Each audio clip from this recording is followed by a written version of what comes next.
Okay, welcome to an hour with Ed Willett. Ed, of course, is one of our guests of honor here at WWC this year, and we are thrilled to have him. Of course, he's doesn't live that far from Calgary, but he's been a big popular guest and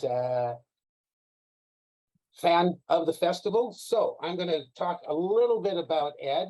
For those who don't know me, I'm Clifford Samuels. I am the Aurora Award Administrator, and I am the guest liaison for WWC. And Ed Willett, what can I say about Ed? I mean, you're a man of many hats. I mean, you're going to need one for every career you've done, Ed, and that's going to be a whole room full. You've been a journalist, an actor, an opera singer, an award-winning author, both of nonfiction, a lot of nonfiction, science fiction, and fantasy, a publisher, an editor, and an award-winning podcaster. And I gather you're now doing walking tours back home. I mean, what don't you do? I mean, last night you basically called it a long, strange trip. I mean, your journey from childhood to where you are now is few authors have had as many experiences as you. Welcome. Like I said, it's a long, strange trip, that's for sure. I'm going to ask a real strange question. What is the strangest, most unusual job that you've ever had? I mean, I know people work at Tim Hortons, or that's not too strange, but what is there one job that you just said, that was bizarre, I'm never going to do that ever? Well, that was again. my high school and college jobs, which were manual labor. That's when I decided I really knew I wanted to be a writer after I'd done some manual labor, because I worked at a golf course one summer. I absolutely hated every aspect of that. I was so young at the time that I actually missed a few days because I got measles. And so that was good. I was sick. I didn't have to go to work. And then the worst one, and I don't know if it's a strange job, but by far the worst one, was working one summer at the Weyburn Inland Grain Terminal, doing things like coopering boxcars, which is out in this boxcar in the middle of August in Saskatchewan. You're putting in the steel reinforced cardboard that blocks off the doorway so that you can fill it with grain. And when they got it to the ports, they just basically turned it upside down and shook the grain out of it. And I did things like that. And I was shoveling rotting grain out of the bottom of the elevator. And that may not have been the oddest job, but it was definitely the worst job, and the one that I thought I never want to do this again. I can understand that. Sitting, writing, and interviewing people probably seemed like a walk in the park. Yeah, and which is what I do in the live stream walks. So there you go. I'm even doing a walk in the park literally now. Tell us a bit more about that. I mean, how did it come about that you started to do those? Well, it kind of came out of the pandemic in a way. We started watching more YouTube there for a while than we ever had before. And we came across this fellow in Manhattan called Walking Commuter. His first name is Gabe. I don't know what his last name is. And literally he live streamed his walks as a commuter, but he also did other things. And one of the things that we latched onto, he did a complete circumnavigation of the island of Manhattan. It takes about 8 hours apparently to walk around the island of Manhattan, and he did it all from the southern tip to the northern tip and back down again. And we didn't watch it all at once, but we watched the whole thing. And then we watched some others of his, and I thought, I could do that. So I did some research, and I got they're called gimbals, with little motions canceling thing that you put your iPhone in. And I started doing it spring of 2021, I guess. And I'm now, I don't know how many I've done now, but I do it. For a while, I was religious about doing it every day. Now it's about 5 times a week that I'm out there, and I walk around Regina and I blather on as I walk. So it's also kind of a vlog where I talk about my writing a little bit as well. And then I just point the camera at things and walk around Regina. And I get people from all over the world watching. Do you ever get people joining you in your walks? Not in person, no. And I would, well, first of all, they'd have to keep up with me, and I'm told I walk fast when I'm doing this. I was out at Last Mountain Lake, and I had somebody walking with me, and I just left them behind. They said, sorry. I wasn't even, they didn't want to be in front of the camera anyway, and they had somebody else with them. But when I did look back to see where they were, I'd left them way behind.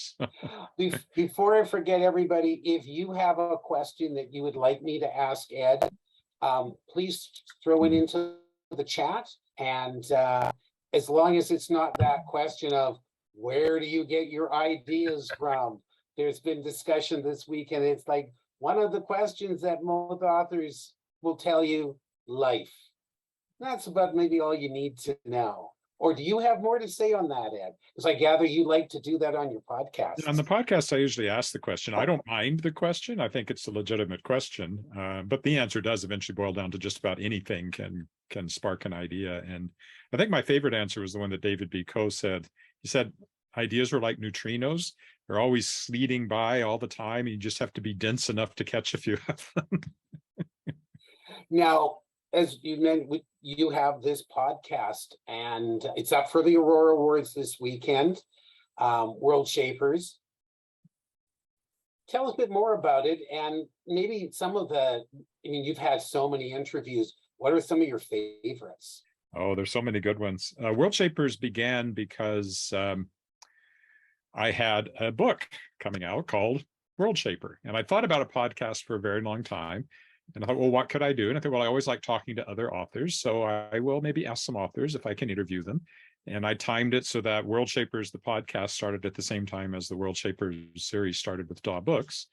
And so all August of 2018. And I, partly from coming to When Words Collide and Conversion before that, and CanCon and WorldCon, I have met a lot of authors now. And so my first three guests were easy to get. I got to Rob Sawyer, not a problem talking to Rob anytime. Tanya Huff is a fellow Daw author, Julie Cherneda, a fellow Daw author, and John Scalzi, because as John himself has said more than once, I was the first person in science fiction he met, except for his agent, I think, actually, or his publisher. And that was at WorldCon in 2004. He showed up a little late and came into this panel on things you could, and this is interesting too, things to do to make a living outside of writing. And he doesn't have that problem anymore. He makes a pretty good living just from writing his fiction. I still put all these pieces together, as I talked about last night. Anyway, so he was happy to come on and talk to me. And so I had some pretty big names right off the bat, and I've kept it going basically every 2 weeks ever since. And I've talked to Joe Haldeman, David Bren, V.E. Schwab, Orson Scott Card, Fonda Lee, Tanya. I mentioned Tanya. They start to run out of my head when I don't think about them. But some of the biggest names in the field, and also a lot of people who are just more emerging writers as well. I try to keep a mixture there, and it's been fascinating. I'm up to 100, and I think the one that'll come up this weekend is 115, episode 115. And I'm going to get a book out of it. I actually got a Saskatchewan Arts Board grant to write a book drawing on what these people have said about the writing process. And I'm going to have a nonfiction book coming out probably, well, assuming I get it written, early in 2023. That's amazing. Now, of course, with World Shapers, you've had the connections, and of course, that has led to, so far, 2 anthologies from that, a third on the way. Yeah, they've been, well, the story about those, I had the podcast going. And in 2018, the Sask Books, which is the Association of Saskatchewan Publishers, to which I'm a member because I have my little publishing company, Shadowpop Rash. In fact, I'm vice president of Sask Books. They brought in for the annual meeting somebody from Winnipeg who talked about kickstarting an anthology. Now, she had managed to raise $100,000, but she was plugged into the comic side of things, and the comics people love their Kickstarter. So, but I thought, listening to her, I thought, I know some authors, and it took me a while because it's a learning curve to run a Kickstarter, and it seemed daunting, but eventually I got around to it, and I thought, well, I have to break it up somehow. So I said, well, let's ask just the people who were in the first year of the podcast, and 18 people said yes. I had that first one had 9 originals and 9 reprints. So I had people like Lee Modested Jr., John Scalzi was in there, Tanya Huff, Julie, Joe Haldeman, as I mentioned in my keynote. I could, I'm putting out an anthology with Joe Haldeman is in it. It's just mind blowing to somebody from my generation of science fiction reader. And I met him at Conversion, so that was actually my first connection with Joe. So it worked, and then I thought, well, let's do it again. And so last year, I successfully kickstarted Shapers of Worlds Volume 2, another huge list of amazing authors, Steve Sterling, just goes on that one. And Garth Nix, people like that. And it was bigger and had more original fiction. It had 18 original stories and 6 reprints. So I did it again. And yes, I successfully kickstarted volume 3, and it's coming out this fall. I have all the stories are in, except for one by some guy named Edward Willett, who is such a procrastinator. I'm gonna have to light a fire under him to get that last story in. But everyone else is in, and I've edited them. We even have poetry in this one from Jane Yolen. So I'm really looking forward to that. And actually tomorrow, there's a panel where some of the authors from volumes 2 and 3 will be here, and we'll be chatting about the anthologies in that panel. That's pretty amazing. Now, you mentioned Shadowpop Rash, which is, you actually created your own. I mean, it's pretty amazing. You actually have your own publishing house. Yeah, I'm not. Yeah. So I had decided I wanted to put out. I'd done some, some of the self-publishing stuff, hadn't really gone anywhere, but I knew that I wanted to put out 2 things: a collection of my short fiction, and I don't write a lot of short fiction, so it's taken me, for 30, 40 years of writing career to have enough short stories to make a collection. But I wanted to put that out, and I also had my grandfather-in-law's First World War memoirs, which are kicking around the house. This house that I'm in right now belonged to my wife's grandparents. They bought it in 1939, and it's been in the family ever since. Some of the books back there actually belong to them. They were, members of Book of the Month Club and things like that. So there's all kinds of old things around here. And among the things around here were his name was Samson J. Goodfellow, Sam's First World War memoirs. And I put them online, but I thought, they'd make a great little book. So I knew I wanted to do that. And I talked to various people here, and some of the local publishers said, well, why don't, maybe you should just start your own publishing company. And I did. And so I started with that. And the other thing I knew I had was, as I mentioned in my keynote, I have killed, metaphorically, a lot of publishers, or at least that's what it feels like. They've published me and then gone out of business. I don't think it's my fault. It just kind of feels that way. So I had all these books that the rights had come back to me, and I wanted to get them back out there. So for a while, I was kind of focused on that, a lot of my reprints, and I still have some of that I haven't gotten around to yet. Then the anthology came along, so there was another new thing. And then I decided to go even further. And so now I've divided it into 2 imprints, Reprise and Premiere. Premiere is original work. I have had the anthologies fall under that. My stories, First World War, and Star Song, which is up through Aurora, I put out through Premiere. I'm publishing 2 books this fall from other authors. They already have audiobooks recorded, the whole 9 yards. One by Matthew Hughes, a YA novel called The Emir's Falcon, set in Alberta. And neither one of these are science fiction or fantasy, which is something else that has surprised me, because I'm suddenly not just publishing that.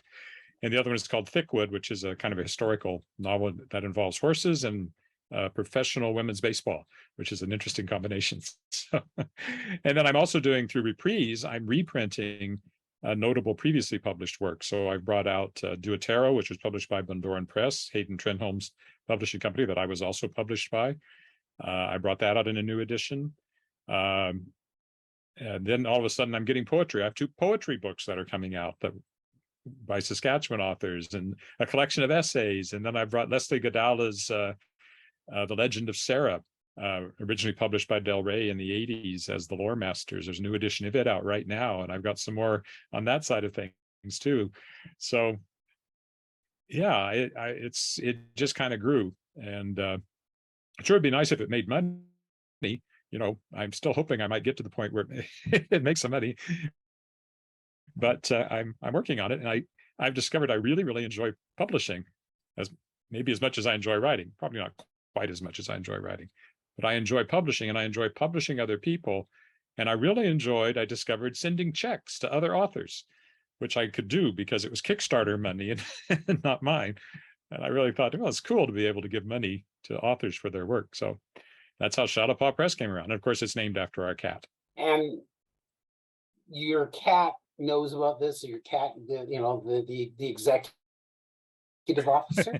Well, I keep telling people that Shadowpop Press is me and the cat, and he's absolutely no help at all. In fact, if anything, he gets in the way, because sometimes he decides that he should be in front of the computer screen or lying on the keyboard, and so Well, he's no help at all, but he makes a great mascot. Definitely, definitely. Okay, let's get on. I want to talk a bit about your next book. It's coming out through DAW, coming out in October. The Tangled Stars. Now it's only coming out in do you have the rights to reprint that in your publishing house, that a physical book? Not yet. This is new that they've started doing this with some titles. And of course, things have been in flux at DAW because DAW has always been a closely held company owned by Sheila Gilbert and Betsy Wollheim, and they have sold the company to Astra Publishing House. They're going to be the sole science fiction imprint of Astra. The entire staff is moving over there. So there's been a lot of flux going on. But yeah, this one's coming out only in ebook, which is interesting. I note that, for example, in the anthologies I publish, I sell way more ebooks of them than I am selling in prints. And Sheila has often told me at DAW that some books sell really well in ebook and some sell better in print, and they never know which ones are which. So yeah, this will be ebook only, and it's I think it's a lot of fun. I hope it's a lot of fun, because it's intended to be humorous and not just adventurous. And it's not a serious novel, except in the way that all novels have some serious elements to them. But it's very much intended to be entertaining and humorous science fiction, space opera, heist, adventure featuring a talking cat. You just have to have a talking cat, right? Would you want a talking cat at home? Would you think if Shadowpop could talk, what would be the first thing that would be said? Do you have? Probably quit picking me up when I don't want to be picked up. I think that's the first thing most cats would say. I'm my own cat. I will tell you when I want your attention. There's actually one of the fun things about the book is that each chapter starts with a little bit of Tybalt's. That's the cat. A little bit of his private log. So it's Tybalt's private log. And one of those is that to the effect that humans are always upset when cats wake them up in the middle of the night, but they never think twice about poking or petting at a sleeping cat. And he thinks it's just turnabout is fair play as far as he's concerned. So he's a lot of fun to write, and all those little cat bits are fun to write. I've just had a blast with it. Now, your process, what kind of timeline do you normally take to put out your books? I mean, I guess I'm sure it depends on the size. Some of yours have been quite a bit longer, and maybe let's just talk about fiction, because nonfiction is very different, a lot more research. But just touch on your process on writing an adventure book, a fiction book. Well, of course I did a 6-hour masterclass, so I can talk about this for a long time, called Building Your Book from the Ground Up. Well, nobody else has come up with any questions, and so we've got plenty of time. Those people out there, you have a question. Don't be shy. For me, it all starts with that idea that you're not going to ask me how I get, but that can come from anywhere. It could be a character, it could be an image, all sorts of things have sparked my books. And then it's a process of self-interrogation, asking myself questions about that initial idea. I don't actually quite remember where the Tangled Stars came from. Even though it's my freshest one, I don't remember the initial impetus. I will say that I'm sure it is somewhat influenced by how much I enjoyed The Expanse, because it's an outer planets, inner planets kind of thing going on a little bit in it, but there's no comparison otherwise. I just wanted to write an outer space adventure. I think that's what it was. And I liked the idea of that there used to be an interstellar civilization, but it has collapsed in some fashion. And then what happens when it comes back? Because the reason the stars are tangled is because the sort of wormhole network, they're not called that, they're called masts, multiverse adjacent space-time tunnels, have collapsed. And now that one of them is reopened, and suddenly there's this scramble to make use of it, is kind of what the book is about. So once I had the idea, I just started writing. And how long a book takes me very much depends on how much other stuff I have going on and what deadline I've been given to write it. I can be a very fast writer. The fastest I've written anything, well, there's 3 examples. Magebane, which I wrote as the Arthur Chain, an epic fantasy. I wrote 50,000 words in a week at the Banff Center. Wow. It kind of broke the back of it because I had nothing else to do at the Banff Center other than eat, write, and drink beer in the Banff Hotel, Banff Springs Hotel. So that was fast. I wrote a 60,000 word YA novel, Door into Fairy, the 5th book in my Shards of Excalibur series. I did that one in 2 weeks, the first draft. So that's 40,000 words a week. And then for an adult novel, completely the fastest I've ever written anything was book 2 of the Masks of Agrima trilogy, written as E.C. Blake, Shadows. I started it on August 1st one year, 2014 probably, and finished it on August 30th of that year. So 100,000 words in a month, start to finish on a novel. So I can work that fast. But because of all the different things that I do, I'm more likely to do 2,000 or 3,000 words a day when I can really focus on it. And some days I miss. So it's a bit slower than I would like, but the publishing side of things really eats up a lot of time as well. So yeah, that's kind of my process. I write a first draft start to finish. I don't do any kind of rolling revision. And one of the things I talk about in the World Shapers to people is, all of this stuff. And some people do rolling revisions. Some do like I do, bang to the end and then revise. Rob Sawyer talks about, and he got it from Ido van Belkom, I think, the vomit draft. You just kind of go, bleh, and it's a huge mess. And then you have to clean it up, but you feel a lot better once you've gotten it out. I think that's a really good metaphor. And then I revise it start to finish. I don't use beta readers or anything like that. I never have, largely because I grew up in a place where there was nobody, in Weyburn, Saskatchewan, the only writers group was a bunch of elderly women who wrote memoirs of the Depression. They weren't going to take to my science fiction adventures. So the first person who sees it, occasionally it's been my agent if it's something different, but if it's going to DAW, first person who sees it is Sheila after I've written it. And then editorial stuff comes back, I rewrite it again, and that's the process. How long it takes depends, my actual writing doesn't take that long in a way. The revision process depends on how quickly it comes back from DAW and whatever kind of rewrites are required at that point. Okay, we have a question come in. Our first, woohoo! Robert asks, why did you decide to transition from self-publishing to publishing through your own house? Has it helped your writing opportunities to be a publisher who is a member of the SAS books? There are some advantages from that direction. I have Shapers of Worlds. I got a production grant from Sask Books, and I piggybacked that one on another publisher, Radiant Press, here in Saskatchewan, so I could take advantage of their distribution network. Distribution is the big bugaboo for a very small startup press. You're not big enough to get distribution through a big distributor, but you can't sell enough books to qualify for the big distributor unless you have some way of distributing your books. It's a bit of a catch-22. But yeah, there are some advantages there. As a publisher, I was able to get, for example, I got grants that for the books that are coming up, completely paid for those audiobooks that I mentioned that are coming out with these new 2 books.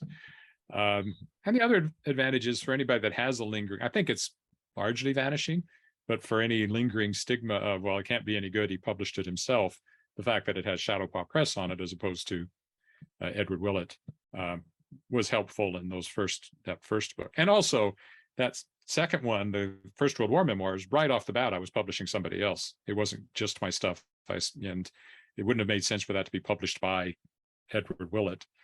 So I wanted, that had a lot to do with it as well. But there are some advantages from getting grants and things like that. Definitely. And that's very eclectic. And I was wondering, you started out as a reporter. You did that area, which is having to go interview people, do all that kind of stuff. What kind of skill sets did that, because you had to write articles for a newspaper on a fairly quick basis, did that help speed up your ability to write out those stories? I think it's a great motivator to know that that the newspaper is going to come out at a specific time and that you have to have the stuff that goes into it to fill it. So yeah, deadlines like that, you just don't have a chance. And this was only a weekly newspaper. A daily newspaper in some ways would be worse as far as that kind of pressure. But the advantage of the weekly newspaper was how broad the stuff that I wrote about was. So as I mentioned in the keynote, I was a sports reporter, but I did everything else. and I had a separate school board. I had to go to their meetings. I remember one of my first ones, I was only 20. First separate school board meeting I went to, I got stuck in the snow in the parking lot, and I had to ask the separate school board to come out and push my car out of the snow. The school board that I was covering. In a small town, that's not as big a deal as it might be somewhere else, but it was still kind of humiliating to me in a way. But yeah, the great thing was all the wide variety of people I talked to, and the ability to just sit down and start writing and to get that out, and all kinds of writing muscles, I guess, developed by that, being in that kind of, I mean, I have no idea, hundreds of thousands, millions of words I probably wrote in those 8 years that I was a newspaper reporter, because I could easily write 3 2,000-word features in a week, and any number of news stories, shorter news stories, and the editing side of things as well. Once I became news editor, I was getting all this editing experience, and then all the people you talk to and all the things you're exposed to. It was just a great starting point for any kind of writing career. And it also, I carried it with me then when I started writing nonfiction, because I had those skills, and the interviewing skills and all that kind of stuff also carried over to I'm doing the podcast, and I hosted a phone-in TV show for several years here in Regina, and I had my own radio program for a while. So it all just kind of fed on itself. You can't really say that you're, as they say for most authors, reclusive. You are much more of a gregarious person. You have very strong people skills, and I think that's amazing. Tony asks the question, will Sheila continue to be your editor with the sale of DAW? You have been a fierce proponent of the work she has done with and for you.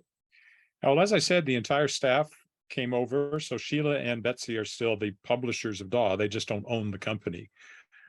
So I'm not expecting, and I don't think they're expecting. Now, I haven't talked to them since, I've gotten emails from DAW explaining all this, and I haven't talked to them, but knowing them, there's no way that they would not have continued to take that central role. That said, of course, they're a few years older than I am, and I'm sure part of this is thinking about the transition so that DAW continues going forward when they're no longer able to have that sort of central position within it. But that's just me speculating. I don't have any insight there. It's a legacy I'm hoping, and because they do publish an awful lot of amazing writers, and hopefully that will all change in the future, that they can grow with the new company that they're being owned by. Tell us a bit about your younger, I mean, you moved originally from the States. You moved to small town Saskatchewan. Environment was incredibly different. Winters were slightly colder, summers maybe not even slightly warmer, but how did that affect you when you were growing up? I mean, you had to create a whole bunch of new friends, new schools.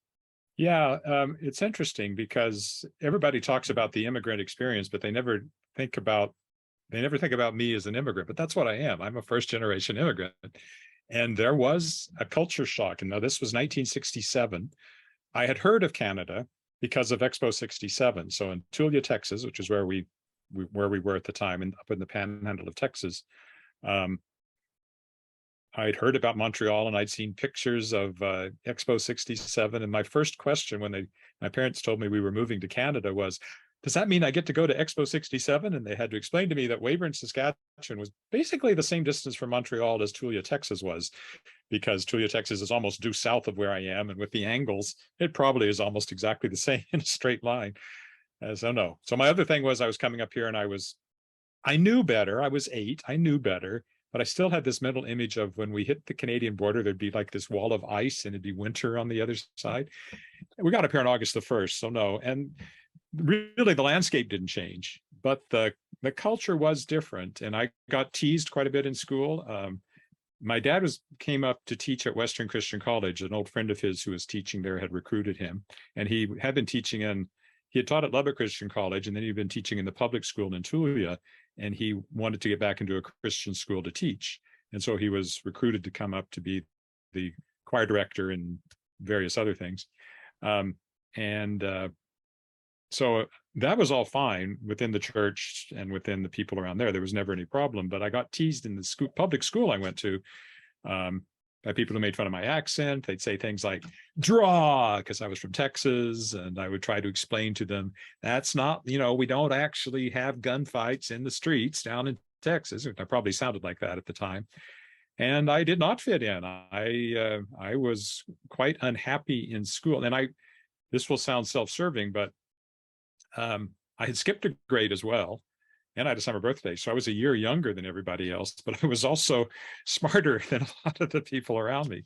And that was not a good combination for me to be a really fit in. And I think that contributes, actually. And I think a lot of science fiction and fantasy authors I've talked to, there's often this kind of, they were out of kilter with everybody around them at some point growing up. And I think that contributed to my love of reading, and my love of reading led to my love of writing. So if I hadn't come up here at the age of 8 and not felt like I fit in very well, who knows? Maybe I would have ended up doing something entirely different. And sometimes I think maybe I should have. I think I would have made a good engineer, for example. I make way more money as an engineer. But no, I picked my ditch, and I don't really regret it. But I do wonder sometimes if that early experience had been different, if I might have turned out different as well. Yeah. For one thing, I might still talk like that. You may have gone down to school down in the States Might and have. stayed. Yeah. Now, as growing up, was there good libraries where you were? Did you find science fiction? What did you get your books from family members? My older brothers, I have 2 older brothers, they both read science fiction. In fact, I have a couple of my brother's old ones. This one, The Forgotten Door by Alexander Key, has my brother's name in it, Dwight Willett. I read this book more than once. It's basically about a kid that comes through a mysterious portal into our world, but he's really from another world. It's not exactly a fantasy story. It's more like a science fiction story. And then I remember very much Revolt on Alpha C, which was Robert Silverberg's first science fiction novel, written when he was 19. And I have a copy of it around here somewhere too. I thought it was over here, but I don't see it. And those they both have my brother's name in it. So both of my brothers had science fiction around the house. So that's one place that I found it. And then we had a really good library in Weyburn, and they did that great thing where every science fiction novel had a little yellow sticker on the back with a stylized atom and a rocket ship in the middle of it. I went through the library and read every one of those that I could find. I was reading other stuff too. I really liked the Black Stallion books, for example, and Swallows and Amazons English series, but I did gravitate to those. I could pick them out. And for a while, my mom was working for the school board, which had its offices in the basement of the building the library was in. And I would sometimes, therefore, have 2 or 3 hours to kill upstairs in the stacks. And I read everything I could get my hands on up there. So all of that fed into it. And so I read all of I still remember reading, I don't know what I was reading, but the librarian, because the library was divided into children's side and adult side. And I'd gone through all this children's science fiction. I was reading whatever I could find on the adult side. And the librarian actually called my mom over and she said, your son is reading material from the adult side of the library. And my mom said, oh, that's okay. He only reads science fiction. I don't know. I was probably 12 or 11 or something. And I remember thinking then, Mom, you don't know what's in the books that I'm reading. Science fiction from the 60s and early 70s. But yeah, I made a point of seeking it out for sure. Now, we have a question from Robert Proudfoot that he's actually done some previously published, I guess, self-published works. Now, are you taking submissions to your publishing house for your reprise stream? Reprise is fairly much full because I have several in hand, and it's not it's for stuff that is previously traditionally published, but that the rights have reverted to the author is kind of what I focused on there. And a lot of them are award winners or award nominees. They need to be, I think I say notable previously published work. So, I'm open to being contacted about anything, but within those sort of general guidelines. And at the moment, I still have Leslie Godala has a whole trilogy I'm going to bring back out, the Empire of Kez trilogy. And I've got a couple of collections of essays that are coming up and a poetry book. And it's going to take me some time to work through that. So at the moment, I'm still open, but nothing would happen very quickly. And I am going to open, I think, for new work once I see how these ones I'm bringing out this fall go. Yeah, because I know I actually have all of those Leslie Godala books. And is she still living here in Calgary? Lethbridge. Lethbridge. Yeah. Interesting. No wonder I haven't seen her in town. She always somebody who would join in at Windward's conversion in the old days.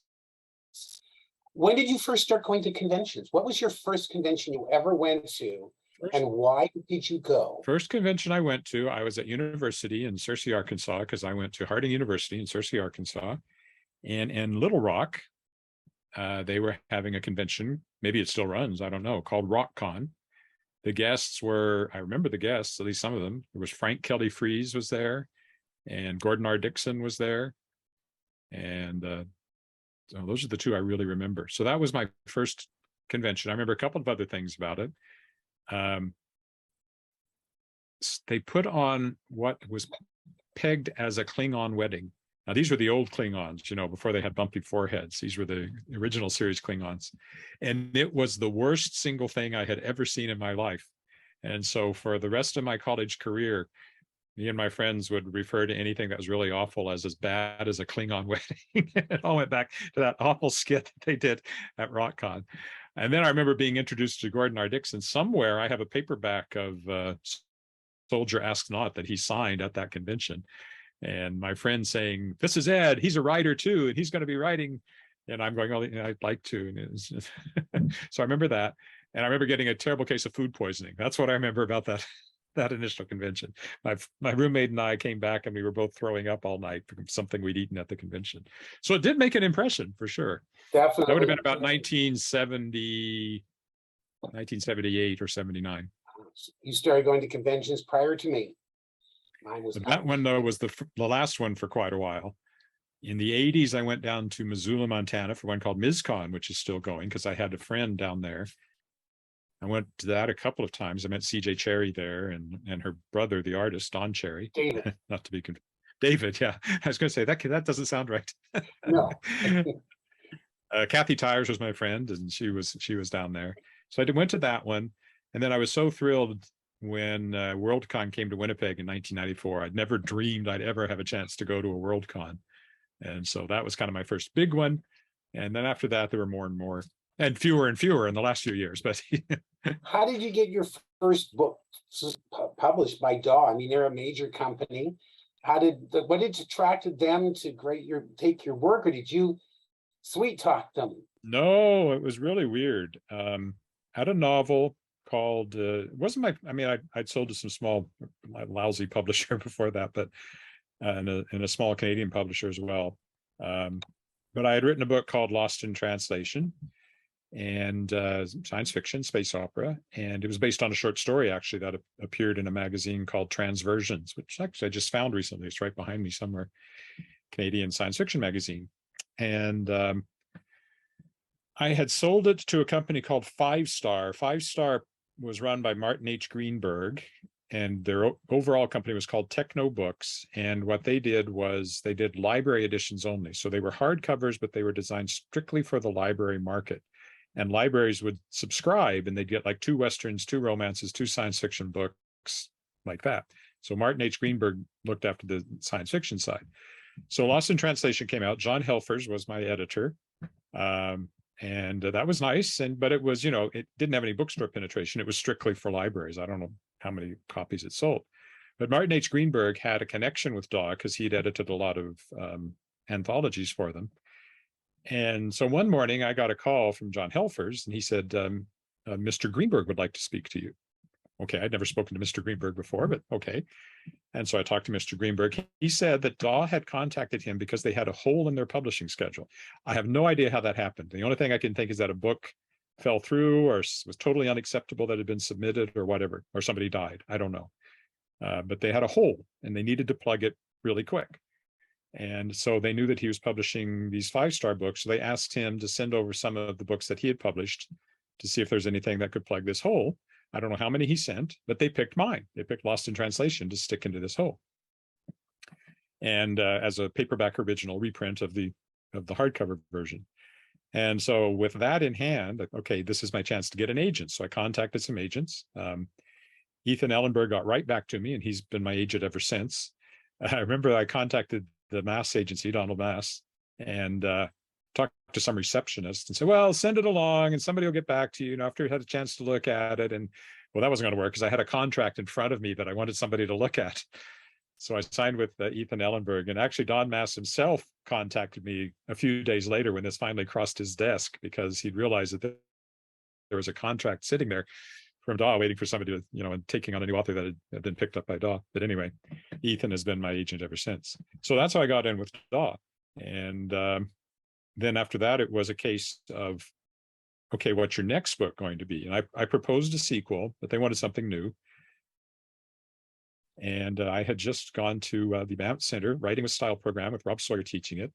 And one morning he had us write the opening sentence of a story just as an exercise. And I wrote something about Emily Street through the phosphorescent sea. She had violet hair. And I mentioned at the end that the water in her gill slits smelled of blood. So I had this sentence, and I tried to turn it into a short story without much luck. Well, I need something. And the short story, I knew kind of the world and everything I developed. And so I made a proposal. I just wrote a synopsis for what became Marseguro. And then Marseguro was my second book with Daw. Worldcon was in Montreal that year, 2009. Marseguro won the Aurora Award for Best Long Form Work in English, it was called at the time. Rob Sawyer was there. I got a kiss from Rob Sawyer. I mean, there you go. Can't do better than that. And my daughter was there. Ed the Sock was the presenter, which I still kind of resent, but anyway. And but Sheila and Betsy were there. So my first year with Daw, I won this Aurora Award. And I think I was well and truly launched as a Daw author at that point. Amazing. Yes, I remember the book quite well. You've got about 8 minutes left, and anybody has any more questions, but I want to touch a bit upon your acting career.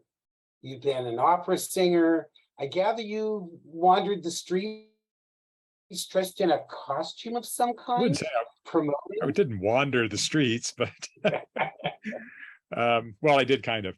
When I was doing, okay, so acting is something that's always interested me. When I was 11 years old, it was the first play I was in, and I played Petruchio in a one-act adaptation of The Taming of the Shrew. Little scrawny 11-year-old me in tights with a plastic sword. Kiss me, Kate. And Kate was played by an older woman. I think she was 12 or 13, and she was way bigger than me too. So in the script, because my brother, oddly enough, played the same adaptation later. Petruchio was supposed to pick up Kate and sort of sling her over his shoulder and walk off stage with her. And it was like, I just kind of tugged at her arm. And if she had wanted me not to move her, she totally could have just planted her feet and I would have been able to budge her. But anyway, that was the start of my acting career. So I was always interested in that. I did more in high school. University, I wasn't focused on it, but I did one act play in my last semester. And when it was over, the head of the drama department came up to me and said, "Where have you been?" I said, "Well, I've been studying journalism." And said, "Well, we want you in more stuff." And I said, I'm done. I'm graduating next month. So maybe I missed an opportunity there. I don't know.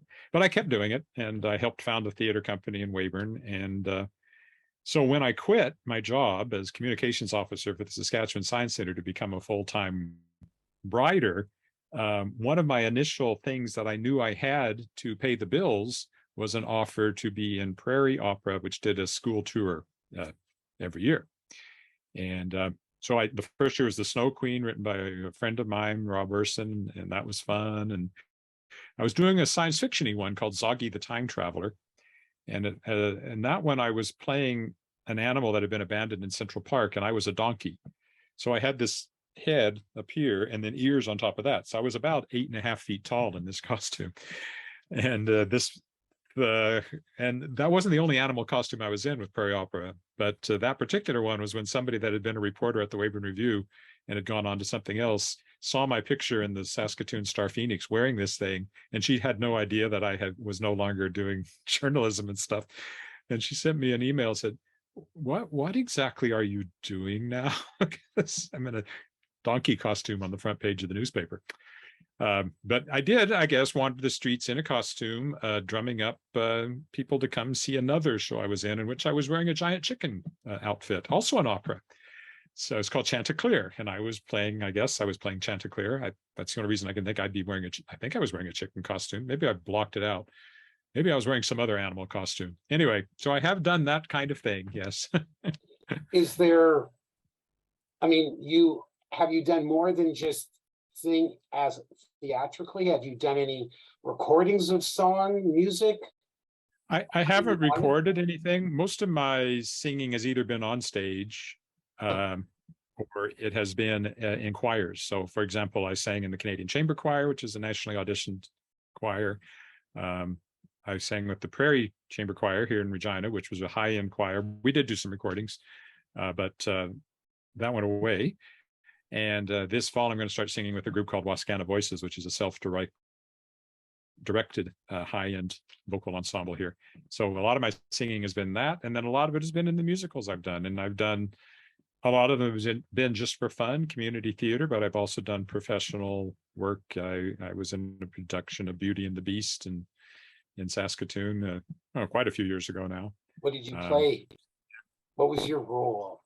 My main role was the guy who runs the insane asylum, Monsieur Dark. But because it was a small cast, I also played, let's see, I was one of the villagers, of course. I was the guy who starts it off with, Marie, the baguettes, hurry up, that line. And I also did the narration at the beginning, which was fun. But I also played an animated carpet, a dancing fork for Be My Guest, what were they called? Anyway, kind of an animated statue guard, and a wolf. I think that's everything. That's a pretty broad range. It was fun. I only got a little bit hurt in doing that show. They almost dropped a set piece on me at one point, and I hurt my back picking up one of the other wolves during the choreography. But that's the hazards of live theater. The hazards, right? Let me see if there's any other questions. I don't think there's anything else that I have. I mean, we've gone through a fair bit. Haven't had as many questions that I would have liked, but that's okay. I guess a quick question, and it's something Inga just brought up. Artists for your cover. Now, you had Ed Willett on your one that's up for the Aurora Awards that's going to be given out later today. How do you go about getting your artists? Well, of course, for DAW, that's not my problem. They find the artists, and they always have some of the best. Yeah, so I've had two. For your own publishing. Right. For my publishing, it varies. I was a minor in art, so I have a pretty good eye for design. So if I can find a good Shutterstock image or something like that, I can do a good cover. So some of them are simple as that. I find I'm also good at Googling and searching things out so I can find stuff. I have commissioned a couple. I've commissioned one through Reedsy for Blue Fire, which was written as E.C. Blake. Well, actually, it was written as me, and then the title was changed and it became an E.C. Blake book. And Dan O'Driscoll, I commissioned him for Star Song. He's the one that's for the Aurora. So, of course, he's an Aurora Award winner himself. And I think his cover for Star Song is part of his nomination this year. So, yeah, it depends. And I've also, for the ones I'm publishing, I had an artist who had done the covers for my Shards of Excalibur series, or designer, who I knew. And so I hired her to do the covers for the two other books I'm bringing out this fall because I liked her stuff so much. Her name is Tanya. I don't actually know how it's pronounced. Cran. So it just varies. And then my niece is an artist, and she did the illustrations for my poetry book. So I just try to find somebody or something that I think will work. There's no real trick to it. One really quick question. Tony asked the question, was W.O. Mitchell still alive in Weyburn when you were living there? Oh, yeah, I interviewed him. He came through town when I was at the Weyburn Review, and he was talking about his latest book, which was called Roses Are Difficult Here. and he spoke at the library. And I remember it well because Sadie Bowerman, who was the first white baby born in Weyburn, was still alive. She was in her 80s then. And she had been a substitute school teacher. She had been his substitute school teacher. And at that, she got after him for using so many swear words, and roses are difficult here. Excellent. Well, we are out of time. Ed, thank you so much for spending the hour with us and answering all sorts of questions. Thank you all for joining in, and hopefully we'll see more of you join in with us at the Aurora Awards. That Ed's up for 2 awards for best novel and Best young adult novel and best fan related work. Yeah. So good luck and Thank you. thank you. Have a great day, folks.